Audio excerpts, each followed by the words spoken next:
ఈరోజు తెలంగాణలో కాంగ్రెస్ గవర్నమెంట్ ఉంది.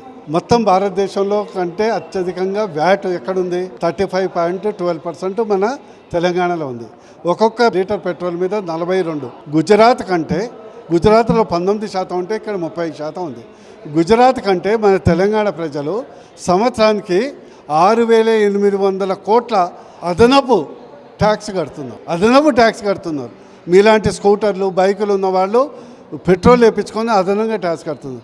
ఎవడు దేశద్రోహి? ఈరోజు మొత్తం కాంగ్రెస్ ప్రభుత్వాల్లో ఎక్కడ చూడండి, హర్యానా, గుజరాత్, యూపీ, మహారాష్ట్ర కంటే ఎక్కువ ఎక్కడ ఉంటుంది? హిమాచల్లో ఉంటుంది, చెన్నైలో ఉంటుంది, తెలంగాణలో ఉంటుంది. మరి అసలైన దేశద్రోహి ఎవరు? మరి జిఎస్టీలో పెడదాం, అయిపోతుంది కదా. యూనిఫామ్ వ్యాట్ ఉంటుంది, ఏ రాష్ట్రంలో అయినా కానీ యూనిఫామ్ సిజిఎస్టీ ఉంటుంది, హెచ్జిఎస్టీ ఉంటుంది. రాష్ట్ర పన్ను ఇది జిఎస్టీలో పెడితే ఇమీడియట్గా 30 రూపాయలు తగ్గుద్ది. తెలంగాణలో ఇమీడియట్గా 30 రూపాయలు తగ్గుద్ది. కేంద్ర ప్రభుత్వం 12 రూపాయలు వేస్తే వీళ్ళు 42 రూపాయలు దండుకుంటున్నారు. ఏం చెప్పాలి? మన రాష్ట్రంలో సంవత్సరానికి 700 కోట్ల లీటర్ల పెట్రోల్, డీజిల్ వాడతారు తెలుసా?